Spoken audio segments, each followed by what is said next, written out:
Hello everyone, एक बार फिर से आप सभी का स्वागत है हमारे यूट्यूब चैनल सीसीएच में। और सीसीएच में जो है आपको कंटिन्यू जो है टीचिंग की क्लासेस मिल रही हैं, चाहे वो केवीएस हो या आपका सीटेट हो।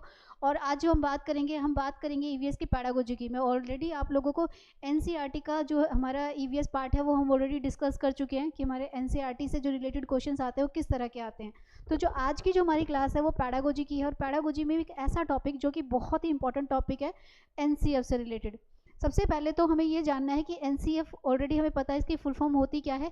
नेशनल करिकुलम फ्रेमवर्क 2005, जिसे बनाने वाला कौन है, हमारा सीबीएसई बोर्ड है। और इस पर जो वर्क करती है वो कौन करती है, एनसीईआरटी करती है। अब ये जो फ्रेमवर्क है, ये जो हमारा करिकुलम फ्रेमवर्क है, यानी कि नेशनल करिकुलम फ्रेमवर्क जो है, राष्ट्रीय पाठ्यचर्या की जो रूपरेखा है वो हमें बताती है कि जो ईवीएस की जो टीचर्स होते हैं या ईवीएस का जो हमारा पार्ट है उसको बच्चों को कैसे कराया जाए। क्योंकि मैं पहले भी आपको बता चुकी हूँ कि जो करिकुलम की जो ये फ्रेमवर्क होता है, जो ये रूपरेखा होती है, जो वो हमें बताती है कि as a language teacher, as a social science teacher, as a maths teacher, as a EVS teacher हमें किस तरह के हमारे ऑब्जेक्टिव होने चाहिए, हमें किस तरह से बच्चों को पढ़ाना है, क्या क्या करना है, मतलब किस तरह का टोटल हमारा ईवीएस का पार्ट रहेगा। ये हमें सब कौन बता रहा है, उसके पर्पज़ से हम पढ़ेंगे इसे आज को एनसीएफ को। तो ऑलरेडी मैं आप लोगों को बताती हुई आ रही हूँ कि सीटेट का आपका जो बैच है जो सीसीएच की तरफ से है, बहुत ही जो मिनिमम प्राइस में एक बैच स्टार्ट हो चुका है। एप्लीकेशन फॉर्म का आप वेट कर रहे हो। जुलाई में एग्ज़ाम होना ही होना है, आपको पता है सीटेट हमारा 2 बार होता है। तो अभी जो लास्ट आपका एग्ज़ाम हुआ दिसंबर में, उससे 6 मंथ्स काउंट कर लीजिए, एक दिन भी एक्स्ट्रा ऊपर नहीं जाएगा। यानी कि रोज़ हमारा एक दिन कम होता जा रहा है। तो आपके जो डेज़ कम होते जा रहे हैं, इस टाइम को बचाइए, क्योंकि अगर आप चाहते हैं कि आपका फर्स्ट अटैम्प्ट में ही सीटेट हो जाए। और आप देखिए सीटेट अगर नहीं हुआ, सबसे बड़ा लॉस क्या है कि 2025 में हमारी चारों तरफ जो है वैकेंसीज़ ही वैकेंसीज़ हैं। अभी मैंने कल भी आप लोगों को एक वीडियो अपलोड किया था और मैंने आप लोगों को बताया था कि हमारे यहाँ जो है सेंट्रल गवर्नमेंट ने ईएमआरएस के नए स्कूल्स ओपन किए हैं, और उनमें उन्होंने 38,000 वैकेंसीज।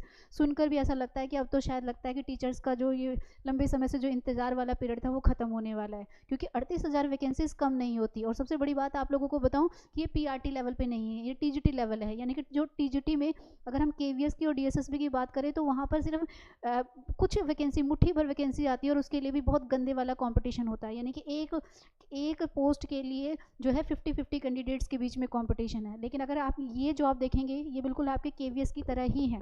बस इसका ये एक लॉस तो नहीं बोलूँगी, इसमें एक आपका ये होता है कि आपको ना इंडिया में किसी भी स्टेट में इसमें जॉब करनी पड़ेगी। आप जैसे हम डीएसएसबी में करते हैं तो हम सोचते हैं कि दिल्ली के अंदर ही हमें जॉब मिल जाएगी, इसमें ऐसा नहीं है जैसे केवीएस में होता है। क्योंकि ये जो स्कूल्स हैं पूरे ऑल ओवर इंडिया में ओपन किए गए हैं, बहुत ही अच्छे क्वालिटी के स्कूल्स हैं, A1 क्वालिटी के स्कूल्स हैं, और यहाँ पर बेहतरीन शिक्षा बच्चों को दी जा रही है। कई लोगों के माइंड में अभी भी मिथ्या है, एक डर सा है, क्योंकि हम जब जॉब का नाम लेते हैं और जब हम परमानेंट जॉब का नाम लेते हैं तो हमारे माइंड में ना कुछ ही सेलेक्टेड अथॉरिटीज़ आती हैं, जैसे कि डीएसएसबी आता है, केवीएस आता है, या नवोदयाज आता है। इनको देखकर ही हम सोचते हैं ये परमानेंट जॉब है। ऐसे में एक नया वर्ड सुनने को मिले तो थोड़ा सा अनसिक्योरिटी सा लगता है, बट आप लोगों को डरने की कोई ज़रूरत नहीं है। ये हमारी सेंट्रल गवर्नमेंट की तरफ से बनाया जा रहा है, बिल्कुल सेंट्रल गवर्नमेंट की तरफ से जो जो पे स्किल्स बाकी स्कूल्स में मिलता है, वैसे ही यहाँ पर सारी फॉर्मेलिटीज़ बिल्कुल जो कहते हैं ना कानूनी तौर पर बिल्कुल उसके साथ ही यहाँ पर होंगी। तो हम कह सकते हैं कि क्या है ये हमारा क्या है। तो ये तो हमारी जनरल नॉलेज हुई, मैं ये तो क्लास लेनी है ईवीएस की, तो मैं आपको बता ही रही हूँ। चलिए अब बातें भी जनरल नॉलेज हो गई है, क्लास स्टार्ट कर लेते हैं। सबसे पहले तो मैं बैच का बता ही रही हूँ, 15 Feb आपका लास्ट डेट है। तो भाई बेनिफिट उठाने के लिए जल्दी से जल्दी तो क्लास को आपको इनरोल कराना ही पड़ेगा, ठीक है। और एक अच्छी चीज़ ये भी है कि टाइम से अगर इनरोल कराओगे तो एक अच्छी तैयारी भी होगी, और एक अच्छी तैयारी होगी तो क्या होगा, पेपर भी हमारा क्लियर होगा ही। तो सबसे पहले हम देख लें ईवीएस की बात करें। एनसीएफ की full form national curriculum framework, राष्ट्रीय पाठ्य की रूपरेखा। जिसे बनाने वाला कौन है, जिसे बनाने वाला कौन है, उसे बनाने वाला हमारा सीबीएसई बोर्ड है, ठीक है। थोड़ा कलर डार्क ले लेते हैं ताकि आप लोगों को कोई प्रॉब्लम ना हो देखने में, ठीक है। इसको बनाने वाला कौन है, इसको बनाने वाला सीबीएसई बोर्ड है। और इस पर वर्क जो करती है वो कौन करती है, एनसीईआरटी। सीटेट का पेपर कौन ले रहा है, आपका सीबीएसई बोर्ड। और उसके अंदर जो सिलेबस आ रहा है वो कौन सा आ रहा है, एनसीईआरटी का। ये चीज़ तो हमें अपने माइंड में बिठा लेनी है कि सीटेट का पेपर अगर क्रैक करना है तो एनसीईआरटी से नहीं हटना है। एनसीईआरटी हमारा बेस है। अगर एनसीईआरटी को अगर ध्यान से देखोगे अगर एनसीईआरटी को बेस बना लिया तो सीटेट एक बार में ही आपका हो जाने वाला है। तो यहाँ पर हमने बात की है ये जनरल नॉलेज की। अब देखते हैं क्या है भाई ईवीएस को लेकर एनसीआर जो हमारा एनसीएफ है वो क्या कहता है। तो थोड़ी सी पहले एनसीएफ की नॉलेज ले लें, ये हमें हर सब्जेक्ट में काम आएगी, चाहे आप सोशल साइंस का पेपर दें, साइंस एंड मैथ्स का दें, या पूरे ऑल ओवर। मैं हमेशा से कहती आ रही हूँ ये पैडागोजी वर्ड कुछ अलग नहीं है, सबके लिए सेम सा ही है, कुछ खास फर्क नहीं होता है पैडागोजी में। पैडागोजी मीन्स आपकी अंडरस्टैंडिंग, आपकी समझ के लिए ये वर्ड यूज़ किया जाता है कि आपको किसी भी पर्टिकुलर एक सब्जेक्ट की कितनी समझ है। तो चलिए देखें जरा, राष्ट्रीय पाठ्यचर्या की रूपरेखा 2005 का अनुवाद संविधान की 8वीं अनुसूची यानी कि कौन सी लिस्ट से लिया गया है, जो हमारी 8th शेड्यूल था उससे, ये अनुसूची से ये लिया गया है। ठीक है, ये याद रखना है। ये सभी भाषाओं में किया गया है। टोटल अगर आपसे कई बार पूछ लेते हैं कि जो ये कितनी उस लैंग्वेजेस में है, तो याद रखना ये 22 भाषाओं में यानी कि 22 भाषाओं में इसका जो है अनुवाद किया गया है, यानी कि इसको आप अलग अलग लैंग्वेज में ले सकते हो।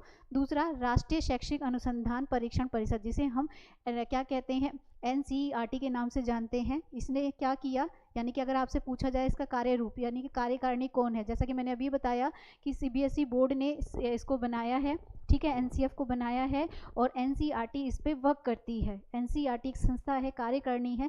आप लोगों ने देखा होगा स्कूलों में जो भी चेंजेस आते हैं बुक्स वगैरह में, सारे किसकी तरफ से किए जाते हैं, एनसीईआरटी की तरफ से किए जाते हैं। तो ये हमने देखा इन्होंने क्या किया, 14 एंड 19 जुलाई 2004 को एक बैठक एक टेप बनाई, जहाँ पर इन्होंने क्या किया, राष्ट्रीय पाठ्यचर्या को संशोधित करने का निर्णय लिया, यानी कि जो पुरानी वाली फ्रेमवर्क थी, जो पुराने वाला हमारा करिकुलम था, उसको चेंज करने का इन्होंने क्या किया, इन्होंने बात की। इसके लिए इन्होंने किया राष्ट्रीय पाठ्यचर्या की दस्तावेज का आरंभ करना। ये क्वेश्चन हमारा एग्जाम में आता है कि जो ये डॉक्यूमेंट जो रेडी किया गया है वो किसके बेस पे एग्जाम्पल लिया गया है, तो रविन्द्रनाथ टैगोर का एक बुक है, ठीक है, जिसको हम सभ्यता और प्रगति के नाम से जानते हैं। ये हमारे सीटेट में सोशल साइंस की पैडागोजी में भी आ चुका है और ईवीएस में भी आ चुका है।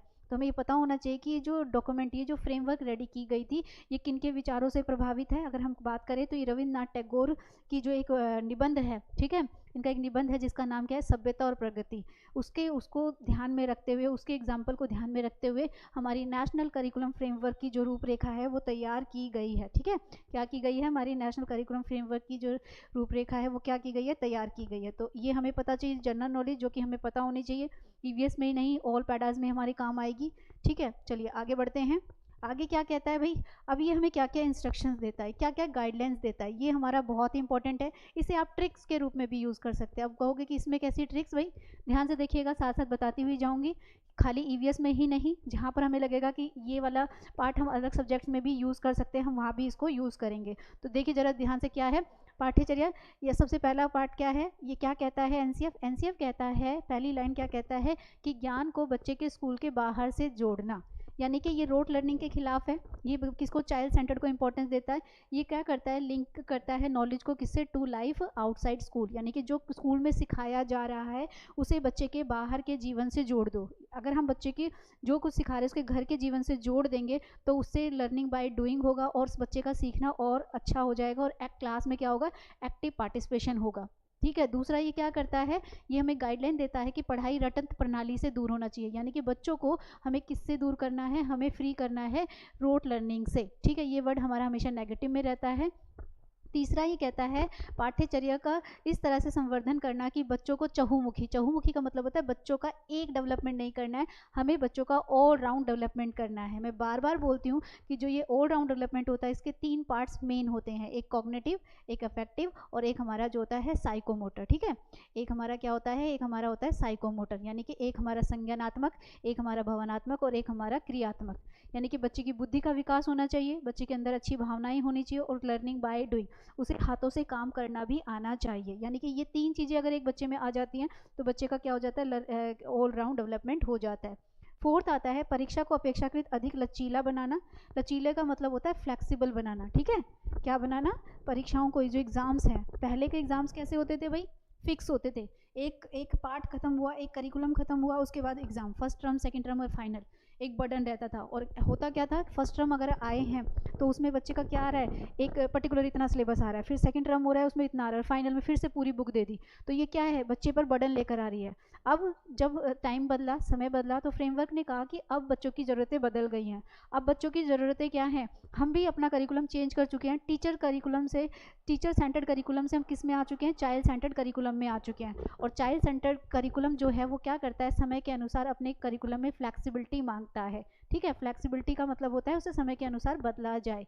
यानी कि माना कि करिकुलम जो होता है लंबे समय के लिए बनता है, लेकिन उसमें चेंजेस समय समय पर आते ही रहते हैं और हमें भी उसमें चेंजेस करते रहने चाहिए। यानी कि फ्लैक्सिबिलिटी की बात करता है, बच्चे की जैसे जैसे ज़रूरत हो, बच्चे की ज़रूरत हो, टीचर की नहीं, बच्चे की ज़रूरत को वो ज़्यादा इंपॉर्टेंस देता है।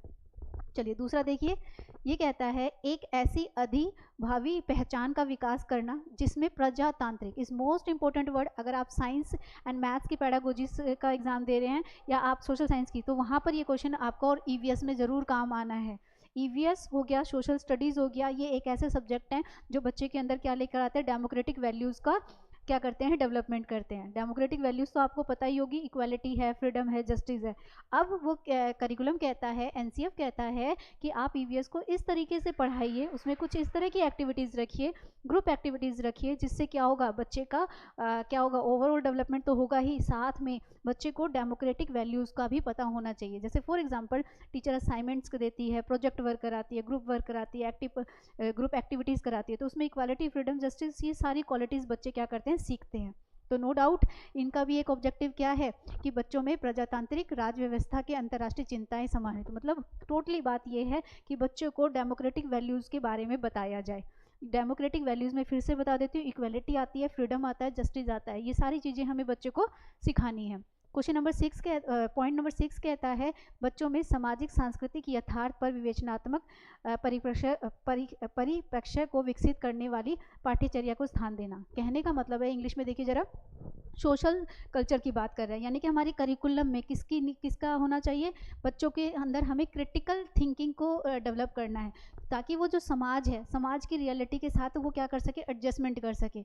यानी कि आप ईवीएस को इस तरीके से पढ़ाओ कि बच्चा सिर्फ क्लास में रोट लर्निंग ना करे, बल्कि जो वो चीज़ सीखे वो अपनी सोसाइटी में, अपने कल्चर में उसको यूज़ कर सके, उसके अंदर यूज़ करते हुए एक क्रिटिकल थिंकिंग आए। मैं बार बार बोलती हूँ, critical thinking is most important. Critical thinking का मतलब होता है आलोचनात्मक चिंतन।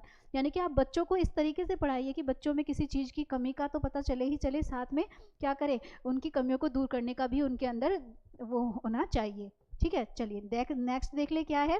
नेक्स्ट कहता है विद्यार्थियों के लिए जितना ध्यान विषय वस्तु कंटेंट पे देना चाहिए, मतलब जितना ज़्यादा से ज़्यादा हो तो एक अच्छे कंटेंट विषय वस्तु पर ध्यान देना चाहिए, उतना ही छात्रों की सहभागिता का मतलब होता है उनका पार्टिसिपेशन। यानी कि सिर्फ क्लास में ऐसी एक्टिविटीज़ ना हो जिसमें टीचर अकेली खुद ही बोलती चली जा रही है, बल्कि कुछ ऐसी एक्टिविटीज़ होनी चाहिए जिसमें बच्चे का भी कंट्री हो, यानी कि सहभागिता हो। साथ ही वो क्या करे, क्षेत्र अवलोकन कर सके, अन्वेषण डिस्कवरी कर सके, विश्लेषणात्मक कर सके, ये सारी चीज़ें। अब जरा थोड़ा इंग्लिश के वर्ड, क्योंकि हिंदी हमारी थोड़ी टफ हो जाती है, हमें क्या करना है, ये कहता है कि अटेंशन देनी है, should be given to the content, student participation, ठीक है, field observation, discovery, analytical discussions, ठीक है, ये सारे इन्होंने बताया कि ये सारे तरीके एक टीचर को क्या करने चाहिए, वहाँ पर अपने ईवीएस पढ़ाते समय आपको यूज़ करने चाहिए।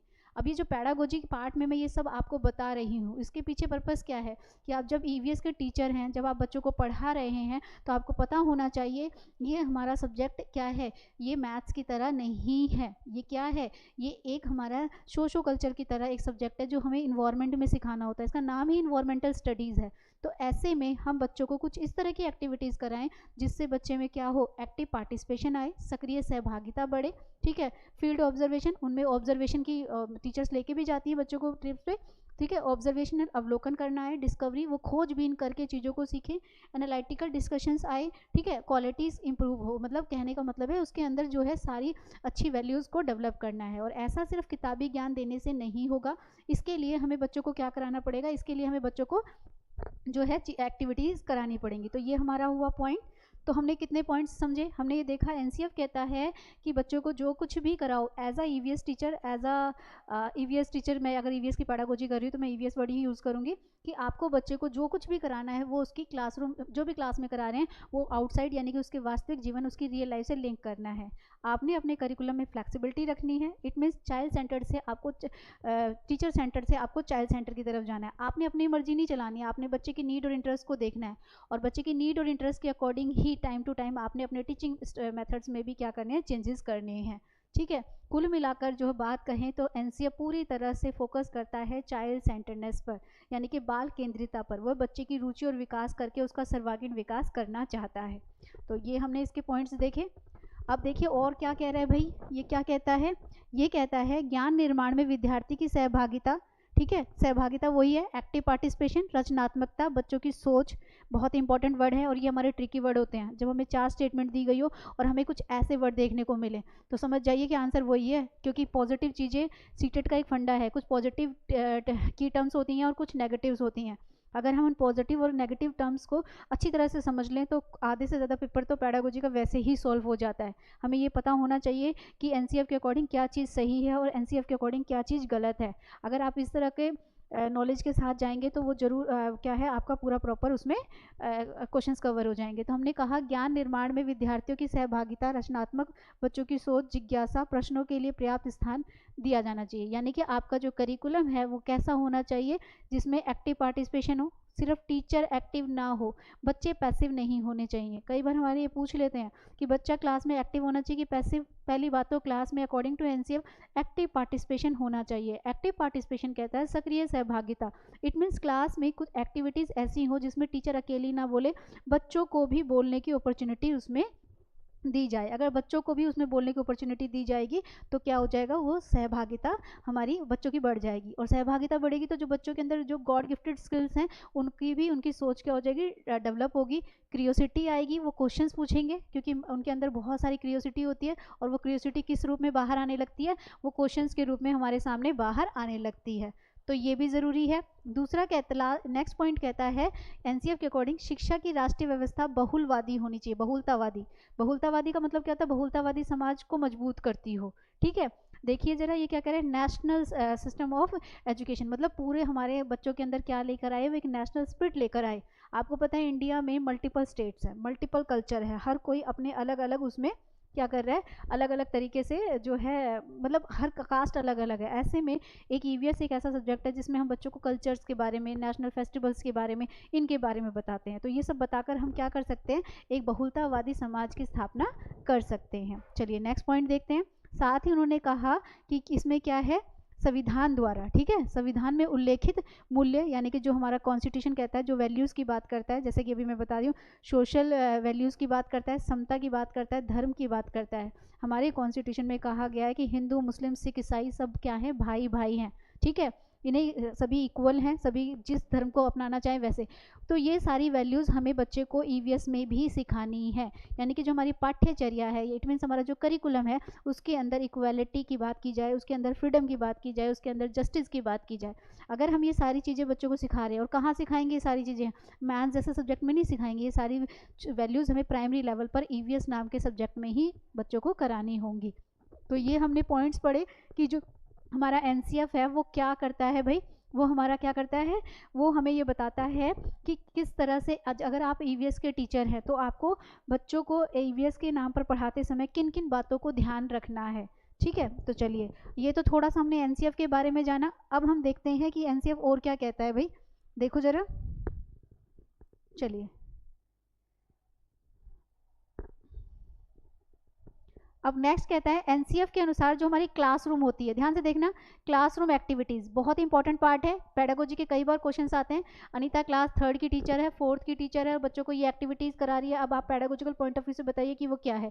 तो क्लासरूम एक्टिविटीज़ कैसी होनी चाहिए, क्लासरूम एक्टिविटीज़ का मतलब है कि एज अ ईवीएस टीचर जब आप बच्चों को पढ़ा रहे हो तो आपकी क्लासरूम मैथ्स पढ़ाने में एक्टिविटीज़ अलग होती हैं, ठीक है, और आपकी जो है हिंदी पढ़ाने के लिए एक्टिविटीज़ अलग होती हैं, वैसे ही ईवीएस को पढ़ाने के लिए भी एक्टिविटीज़ क्या है, अलग होंगी। अब देख ले अकॉर्डिंग टू एनसीएफ किस तरह की इन्होंने यहाँ पर क्या रखी हैं, एजुकेशनल एक्टिविटीज़ की बात करते हैं अकॉर्डिंग टू एनसीएफ। अपनी तरफ से नहीं बता रही हूँ, किसके अकॉर्डिंग बता रही हूँ, एनसीएफ के अकॉर्डिंग बता रही हूँ, और एग्जाम में भी एनसीएफ वर्ड जुड़कर आता है। तो देखिए जरा पहला क्या कहता है, फर्स्ट कहता है एनसीएफ कहता है कि क्लासरूम एक्टिविटीज़ में परिचर्चा और समूह चर्चा, परिचर्चा और समूह चर्चा का मतलब होता है ग्रुप डिस्कशन, यानी कि इसको ऐड करो, यानी कि क्लास में किताबों से ज़्यादा बच्चों को ग्रुप एक्टिविटीज़ के द्वारा बनाओ, सिखाओ।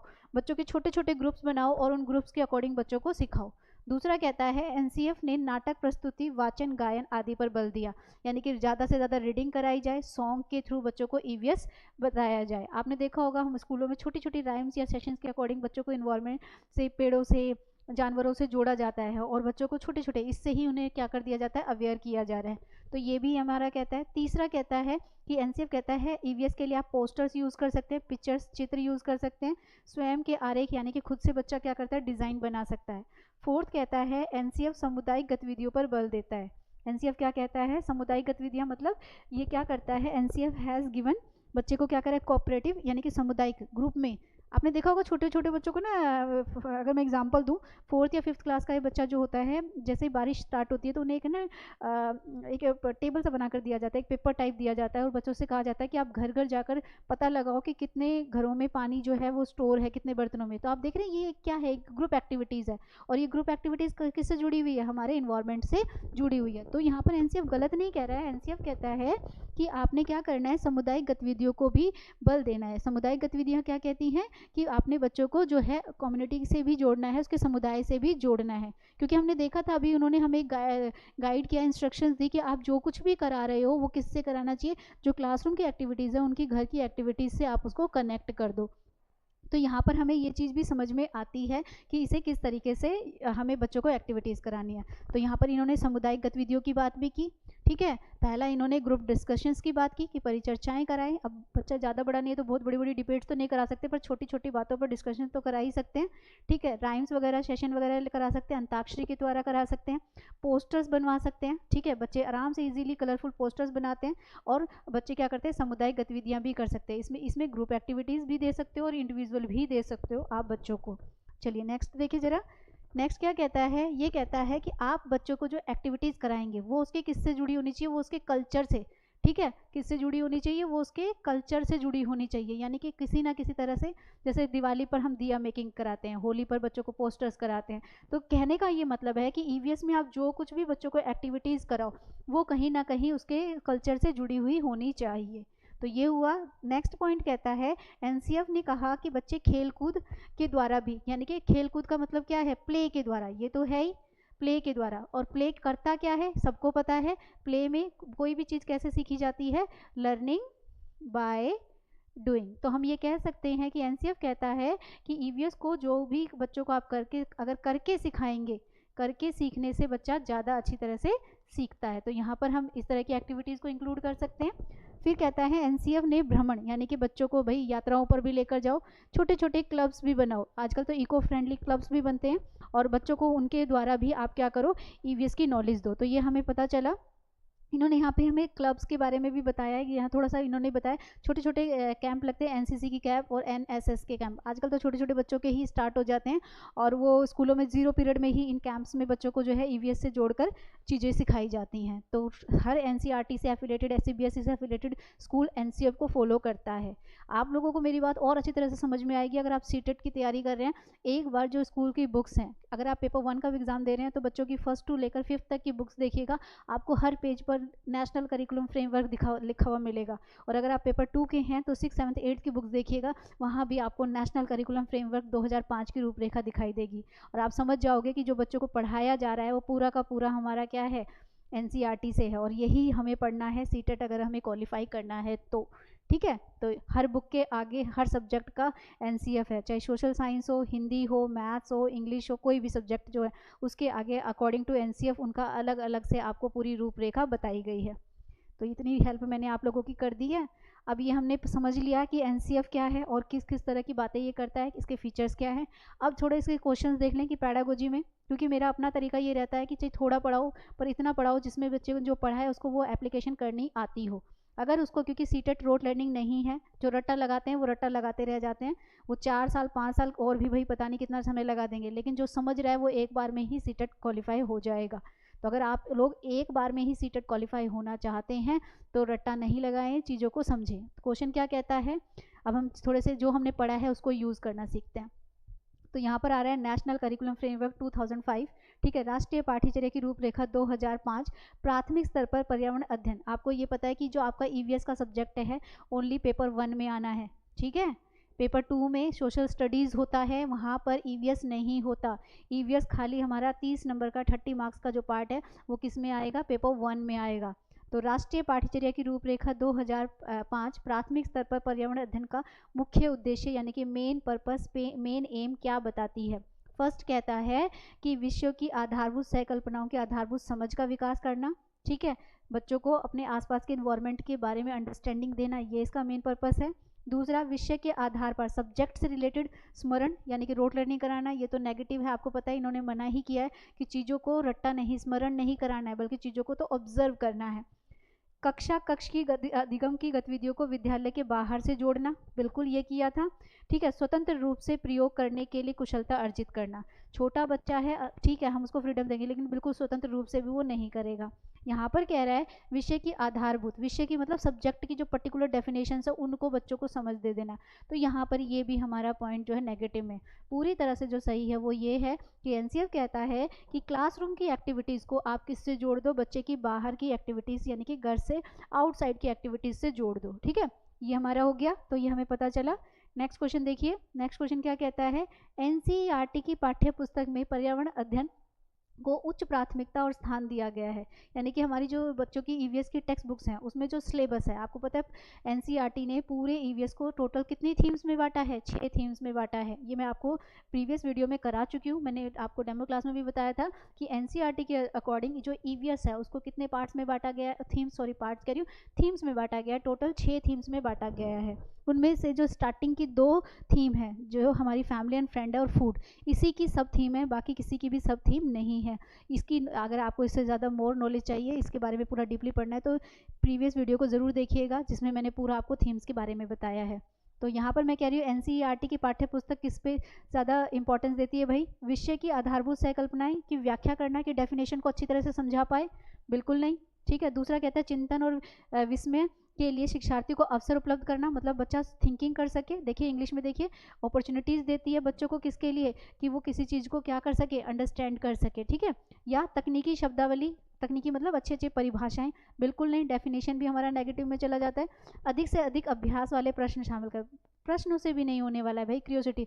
ईवीएस एक ऐसा सब्जेक्ट है जो सराउंडिंग है, ये तब होगा जब आप बच्चों को सीखने के लिए ज़्यादा से ज़्यादा अपॉर्चुनिटी दोगे।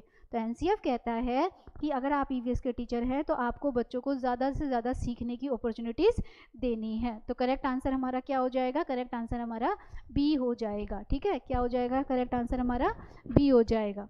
एनसीईआरटी की जो बुक्स हैं वो बच्चों को ज़्यादा से ज़्यादा सीखने की अपॉर्चुनिटीज़ देती हैं, ठीक है। चलिए दूसरा देखिए, क्वेश्चन नंबर नेक्स्ट देखिए। कक्षा 5 की एनसीईआरटी की पर्यावरण अध्ययन की पाठ्य पुस्तक में प्रत्येक पाठ के अंत में एक खंड शामिल किया गया, ठीक है। और उसमें क्या लिखा होता है, हम क्या समझे, यह सुझाव दिया गया कि इस खंड में शामिल ऐसा करने के पीछे, ठीक है, शामिल प्रश्नों के उत्तर का सही या गलत के रूप में आकलन नहीं किया जाएगा। मतलब बच्चे ने क्या सीखा हम ये देखेंगे, राइट एंड रॉन्ग पर फोकस नहीं करेंगे। यह परिवर्तन इसलिए किया गया क्योंकि पहले क्वेश्चंस कैसे आते थे, फिक्स आते थे, यस और नो वाले। मैं अब क्या कैसे क्वेश्चंस आते हैं, इनवर्ड्स वाले या अंडरस्टैंडिंग बेस्ड, बच्चे ने कितना समझा। यानी कि एनसीएफ किस पे ज़्यादा करता है कि हम क्या समझते हैं, कोई भी एक कंटेंट पढ़ाया उससे बच्चे ने क्या सीखा, इस तरह के परिवर्तन लाने के पीछे क्या क्यों लाया गया भी। इस स्तर पर बच्चे सही उत्तर नहीं लिख पाते, इसलिए कि प्राइमरी का बच्चा सही आंसर नहीं लिख पाता, इसलिए हम इस तरह के क्वेश्चंस, बिल्कुल नहीं। यह आकलन शिक्षक की सुविधा को बढ़ाता है, टीचर्स के काम का बर्डन कम करता है, ऐसा भी कोई पर्पस नहीं था। यह जानने में शिक्षक की सहायता करना कि बच्चे कैसे सीखते हैं, ठीक है। या यह आकलन में विषय निष्ठता को कम करता है, ये भी नहीं, बल्कि यह हेल्प करता है, टीचर को पता चलेगा कि बच्चा कैसे सीख रहा है, हमने क्या सीखा, इससे हमें कैसे पता चलेगा बच्चे ने इससे क्या सीख रहे हैं। अच्छा एक और चीज़ बताऊंगी, कई बार इसको इन्वर्टेड कॉमास में दे देते हैं कि बच्चे कैसे सीखते हैं। इसका जो है बात जो की गई थी वो एनसीएफ ने कहा था, उन्होंने कहा था बच्चों को रोल लर्नर नहीं बनाना है, बल्कि हमें ये देखना है कि बच्चे सीखते कैसे हैं, ठीक है। तो ये चीज़ एक और आप लोग हाईलाइट कर लीजिएगा, पेपर के पर्पज से बहुत ही इंपॉर्टेंट है। चलिए नेक्स्ट क्वेश्चन लेते हैं। नेक्स्ट क्वेश्चन क्या कहता है, राष्ट्रीय पाठ्यचर्या की रूपरेखा कक्षा 1 और 2 यानी कि पहली और दूसरी में पर्यावरण अध्ययन की किसी पाठ्य पुस्तक की संतुष्टि नहीं करती। देखिए मैं अभी आप लोगों को पूरा एनसीईआरटी का जो है हम पेडागोजी पार्ट करेंगे, तो पहले आपको बता दूं एक बहुत ही बैकग्राउंड रहा है जो आज इन्वायरमेंटल स्टडीज़ हम देख रहे हैं, ऐसा पहले नहीं था। इसमें हमें एनसीएफ एनसीएफ जो हमारा है 2000 का एनसीएफ है उसके बारे में भी पता होना चाहिए, ठीक है। हमारा जो एनसीएफ है 2005 का एनसीएफ है उसके बारे में भी हमें पता होना चाहिए। चलिए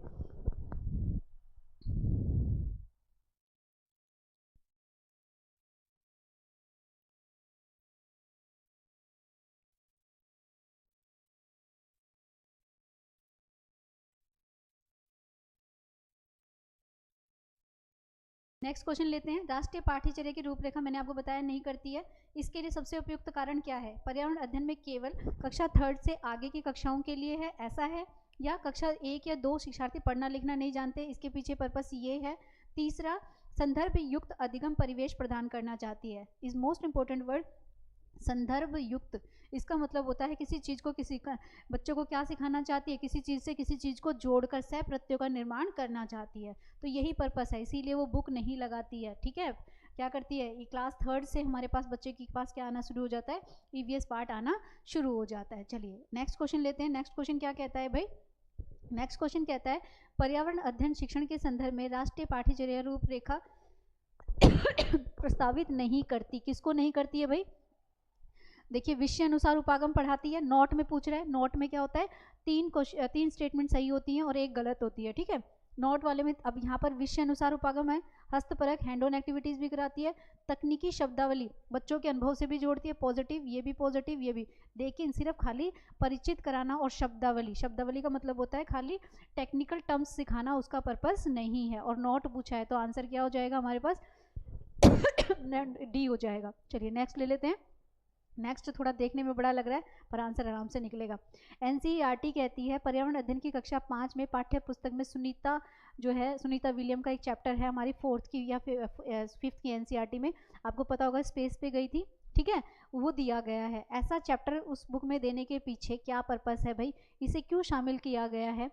यह घटना अंतरिक्ष यात्रियों की जिंदगी में झांकने का अवसर देती है। बिल्कुल, बच्चों को पता चला कि अंतरिक्ष पर जाने पर क्या क्या एक्टिविटीज होते हैं, पॉजिटिव। यह घटना स्पेसिस यानी कि भौतिक स्थितियों का वर्णन करती है। यह घटना स्त्री और पुरुष दोनों के रूढ़िवादिता को चुनौती देता है। इट मीन्स ये स्टेरियोटाइप को एक चैलेंज की तरह लेता है कि सिर्फ स्पेस पे जाने का राइट लड़कों का नहीं है, लड़कियां भी जा सकती हैं। बिल्कुल करती है, पॉजिटिव हो गया, ये भी पॉजिटिव हो गया। 4th कहता है यह घटना गुरुत्वाकर्षण की अवधारणा को, बिल्कुल नहीं, यह इससे बच्चे को ये बिल्कुल नहीं पता चलेगा कि गुरुत्वाकर्षण, तो डी हमारा गलत है। तो डी देखिए ये हो नहीं सकता, ये हो नहीं सकता और डी हमारा गलत है। तो करेक्ट आंसर हमारे पास क्या है, ए, बी और सी। सुनीता विलियम का एक पूरा चैप्टर आपकी एनसीईआरटी 5th की बुक में दिया गया है, जिसमें उन्होंने बताया अर्थ के बारे में बताया है कि सुनीता विलियम जो है वो कितने किलोमीटर, वो 360 किलोमीटर डिस्टेंस पर जो है अर्थ से उन्होंने डिस्टेंस तय किया था, ठीक है। ये सब हमें बताया गया। ऐसा चैप्टर ईवीएस में रखने के पीछे उनके पर्पस क्या थे? एक तो ये बताना कि स्पेस पे जाने के लिए सिर्फ लड़का या लड़की का नहीं, कोई भी जा सकता है। दूसरा, स्पेस पे किस तरह की एक्टिविटीज़ होती हैं और बच्चे को सीखने की अपॉर्चुनिटी भी देना एक स्टोरी टाइप में। तो हमें मिल गया है 1st, 2nd एंड 3rd इसका आंसर है और आंसर हमारा हो जाएगा सी। चलिए नेक्स्ट लेते हैं। एनसीएफ 2005 के अनुसार इनमें से कौन सा ईवीएस का विषय है? विषय मतलब थीम है। अभी मैंने आपको बताया था कि एनसीईआरटी ने जो है पूरे ईवीएस को टोटल कितनी थीम्स में बांटा है, 6 थीम्स में डिवाइड किया है। उसमें से सौर मंडल कोई थीम नहीं है, मौसम कोई थीम नहीं है, ऊर्जा कोई थीम नहीं है। एक थीम हमारे पास क्या है, फूड, याद रखिएगा। एक हमारे पास है फैमिली एंड फ्रेंड, सेकंड हमारे पास है फूड, थर्ड हमारे पास है वाटर, शेल्टर, ट्रैवलिंग और चीज़ें कैसे बनती है, यानी कि things we make and do, चीज़ें कैसे बनती हैं, ये ऐसे मिलाकर हमारे पास टोटल एनसीईआरटी कितनी थीम्स की बात करती है, 6 थीम्स की बात करती है। तो ये हमने जो है ईवीएस का पेडागोजी पार्ट लिया।